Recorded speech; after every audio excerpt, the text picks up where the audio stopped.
돌이킬 수 없는 죄 저질러 놓고. 네, 이번 주 이야기 알고 보니 소름 돋는 실화였던 노래에 관한 이야기인데요. 전 이야기는 동요였고 괴담으로 떠돌던 이야기와는 다르게 너무 슬프고 너무 잔인한 이야기였죠. 이 섬지박이가 너무 안타까운 건 모든 게 다 사고였잖아요. 그렇다고 한다면 이번 이야기는 안타까운 사고가 아니라 대한민국을 떠들썩하게 했던 한 살인사건을 노래로 만들었다는 건데요. 1966년 발표된 동숙의 노래입니다.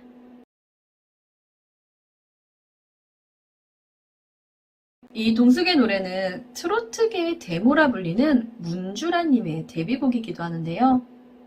1966년에 동숙의 노래로 18살에 데뷔하며 대히트를 칩니다. 동숙의 노래 가사를 먼저 보도록 할게요. 너무나도 그님을 사랑했기에 그리움이 변해서 사무친 마음, 원한 맺힌 마음에 잘못 생각에 돌이킬 수 없는 죄 저질러 놓고 흐느끼면서 울어도 때는 늦으리 때는 늦으리. 님을 따라 가고픈 마음이건만 그대 따라 못 가는 서러운 마음. 저주받은 운명에 끝나는 순간 님의 품에 안기는 짧은 행복에 참을 수 없이 흐르는 뜨거운 눈물 뜨거운 눈물. 이게 실제 가사예요. 가사만 봐도 이 동숙이 뭔가 큰 잘못을 한 것 같죠. 그렇다면 동숙이 대체 왜 어떤 큰 잘못을 했는지 알아보도록 하겠습니다. 찢어지게 가난했던 1960년대. 이 1960년에서 80년대 사이 우리나라는 남자들의 경우 독일 광부, 월남전 파견, 중동 건설 현장 진출 등으로 외화를 벌어들였고, 여자들은 독일 간호사 파견과 전국의 여러 공단에서 밤낮을 가리지 않고 일하며 번 돈으로 가족들을 먹여 살렸고, 자식들이나 형제들 공부시켜가며 우리나라 경제 발전을 이루는데 큰 공헌과 희생을 해왔는데요. 그 당시 많은 10대 여공들은 배우지 못한 서러움과 냉대 속에서 이 주인공 동숙과 같이 힘겨운 삶을 사는 것이 어쩌면 당연한 숙명 같은 것이었는데요. 때는 1960년 가난한 농부의 딸로 태어난 오동숙은 국민학교도 마치지 못한 채 서울로 올라와 구로동에 있는 가발 공장에 다니고 있었습니다. 그 당시 10대 소녀들이 그랬던 것처럼 월급을 받으면 최소한의 생활비만 남기고 시골 부모님에게 모두 내려보냈고, 동숙이 벌어온 돈은 동생들의 학비와 가사의 보탬이 되며 10여 년 동안의 동숙의 보탬으로 가난했던 시골집 생활이 조금은 나아졌다고 합니다.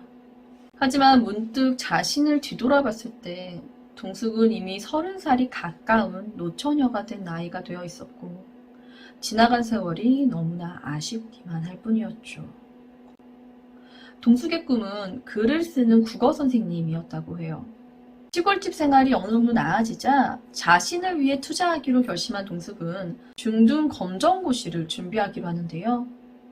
종로에 있는 검정고시 학원인 한일고시학원에 바로 등록하고 정말 열심히 공부해서 중등 검정고시에 합격하게 됩니다.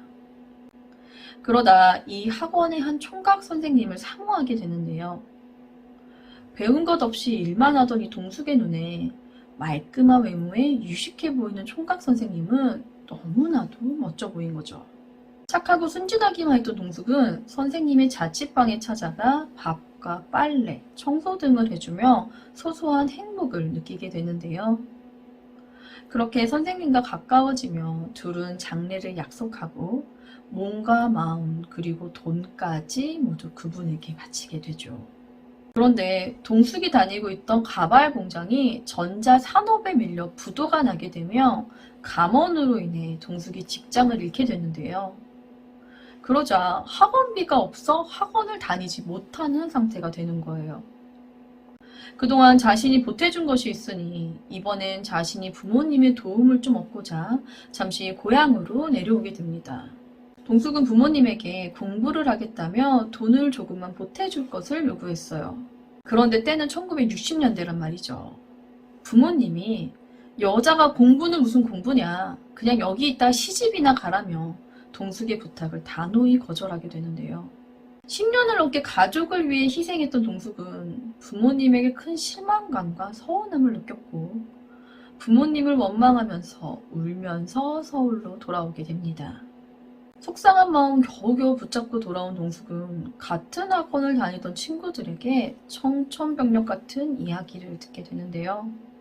동숙과 장례를 약속했던 박 선생님이 원래는 약혼자가 있었고 동숙이 고향에 다녀온 사이 결혼 약속을 잡아 곧 결혼을 한다는 겁니다. 순전히 너를 등쳐먹은 것이니 정신 차려라 가시나야 라는 소리를 들은 동숙은 사실이 아니길 바랬고 직접 박 선생님을 만나 확인을 하고 싶었다고 합니다. 박 선생님의 입에서 나온 이야기는 동숙의 마음과는 달랐는데요. 너와 난 학생과 제자야. 내가 어떻게 너와? 네가 좋아서 나를 따라다녔지. 고등학교 검정고시나 잘 봐. 라는 이야기였죠. 이런 상처를 주는 말에 동숙의 반응은 꽤 담담했어요. 박 선생님의 이 말에 네 알았습니다 하고 그냥 돌아서 버린 거예요. 하지만 이게 담담했던 것이 아니라 그저 더 이상 긴 이야기가 필요 없었던 거라 느꼈다는 것입니다. 10여 년을 동생들과 부모님에게 희생만 당하고 처음으로 정을 느낀 남자에게 자신은 그저 농락당한 여자였음을 알게 된 동숙은 어차피 내 인생은 이런 거야 라며 자신의 삶을 비관했고 동대문 시장에서 비수를 하나 사 가슴에 품고 옵니다. 그리고 다음날 수업 시간에 박 선생이 칠판에 필기를 끝내고 막 돌아서려는 찰나 갑자기 오동숙이 뛰어들어 박 선생의 가슴에 비수를 꼽습니다. 정말 순식간에 벌어진 일이었다고 합니다. 갑자기 들려오는 비명소리에 학생들과 교무실에서 선생님들이 달려왔고 결국 출동한 경찰들에게 오동숙이 현행범으로 붙잡히게 되는데요.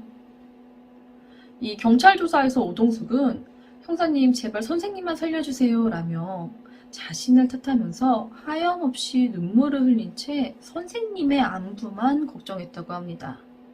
박 선생님이 다행히 죽지 않으면서 동숙은 살인 미수죄로 복역하게 되는데요. 이런 동숙의 이야기가 여성 주간지에 실리게 되며 그동안 동숙의 삶과 너무나도 비슷한 처지에 있었던 여자들의 심금을 울렸고 이후 영화와 노래로 이 이야기가 다시 한번 다뤄지게 되며 1966년 동숙의 노래가 탄생하게 됩니다. 이번 이야기는 1960년에 일어났던 오동숙 살인 미수 사건의 이야기를 담아 만든 동숙의 노래였습니다.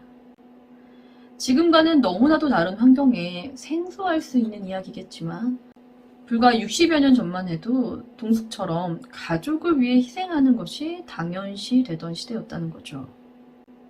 만일 동숙의 희생을 조금만이라도 이해해주고 부모님이 그런 식으로 거절하지만 않았더라면 자신의 삶을 이렇게까지 비관하면서 끔찍한 선택을 하지는 않았을 것이라는 생각이 듭니다.